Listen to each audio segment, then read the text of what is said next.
It started as one of those road trips you see on Instagram, a young couple, a beat-up car, and the open road stretching endlessly ahead.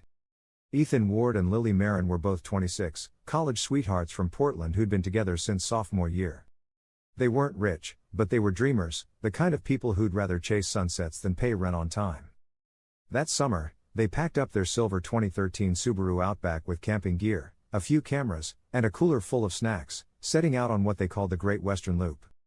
It was supposed to be a 2-week drive through Oregon, Idaho, Utah, Nevada, and back again, a trip full of campfires, roadside diners, and desert stars. Their friends described them as adventurous but careful. Ethan handled the driving. Lily handled the planning. Everything was documented on their shared Instagram page, at Wandering Wardens. For the first few days, the posts were exactly what you'd expect: selfies in front of waterfalls, drone shots of winding highways, and captions like "no signal, no stress." But then, on day 6, the upload stopped. 5 days later, a truck driver spotted their Subaru abandoned on a desolate stretch of Highway 50 in Nevada, a place locals call the loneliest road in America. The car was parked neatly on the shoulder, doors locked, hazard lights still blinking faintly, as if someone had only just stepped out. When deputies from the Churchill County Sheriff's Office arrived, they found something strange. Inside the car, on the dashboard, was a folded note. It read, "We're fine. Don't look for us." At first, officers assumed it was a prank or misunderstanding, maybe the couple had gone hiking nearby. But a search of the surrounding desert turned up nothing. No footprints. No tire tracks. No signs of a struggle. The car was in perfect condition, gas tank half full, keys in the cup holder, and both of their phones inside, powered off. Then they found another note. This one was wedged beneath the driver's seat, written in the same handwriting, Lily's. It said, "If you find this, tell my mom I'm sorry." From that moment, the story became national news. Reporters called it the Nevada Vanishing. Within days, journalists, amateur sleuths, and internet theorists began tearing the couple's online life apart, searching for clues, patterns, or signs of trouble. Lily's last post was a photo of the two of them standing in front of a canyon at sunset. Her caption read, "Sometimes the road takes you where you're meant to go." Ethan's last text message, according to phone records, was sent to his sister the night before they vanished. It said, "This place is weird. People out here don't like strangers." That one line became the focus of endless speculation. Who were the people Ethan mentioned? Had they run into someone dangerous, a drifter, a cult, or something else entirely? Investigators retraced their route and found that the last confirmed sighting of the couple was at a gas station in the small town of Middlegate, Nevada, about 30 miles from where the car was found. Surveillance footage from the night before showed Ethan paying for gas while Lily stood outside, staring toward the desert. At one point, she seemed to be talking to someone off camera, but whoever it was never appeared in frame. The attendant on duty, a man named Carl Becker, later told police he remembered them clearly. "They looked uneasy," he said. "Not scared, just like they'd seen something they couldn't explain." Becker claimed that when they left, he noticed they didn't turn back toward the highway.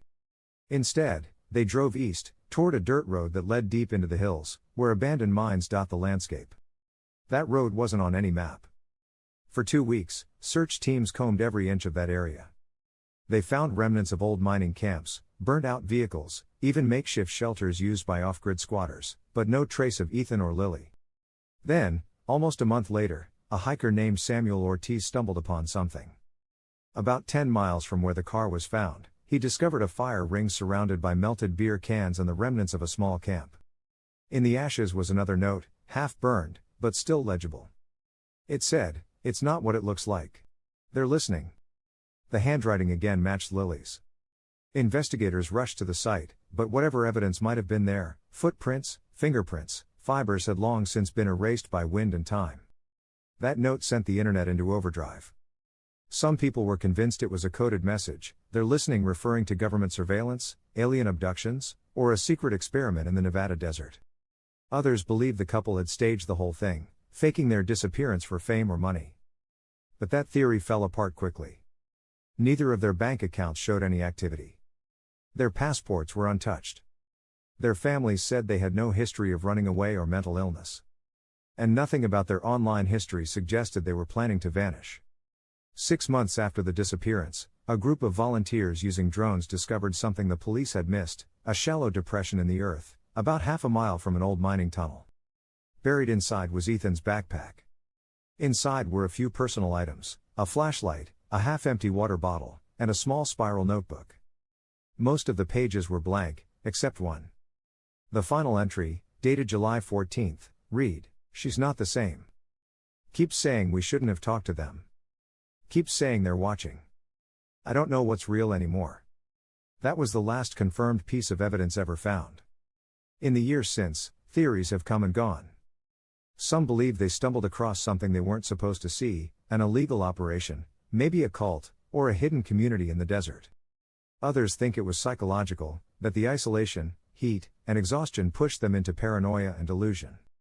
There's even a small but vocal group who believe the notes were part of a puzzle, an unsolved message meant to be decoded, with hidden meanings buried in the handwriting or phrasing. But the most haunting theory comes from the people who've driven that same stretch of road and swear they've seen the couple's car. Not a car like it. The same one. Lights flashing on the shoulder in the middle of the night, hazard lights blinking like a distress call, and when they stop to check, there's nothing there. Locals tell travelers to never stop for flashing lights on Highway 50. Keep driving, they say. If you pull over, they might try to talk to you too. To this day, Ethan and Lily remain missing. Their car is stored in an evidence lot in Fallon, Nevada, collecting dust. The notes are kept in a sealed evidence bag, the ink slightly faded but still readable. Every few years, the case gets reopened, new technology, new eyes, but it always ends the same way. No leads. No closure. Just the echo of two voices lost somewhere in the desert. And maybe that's the cruelest part of it all.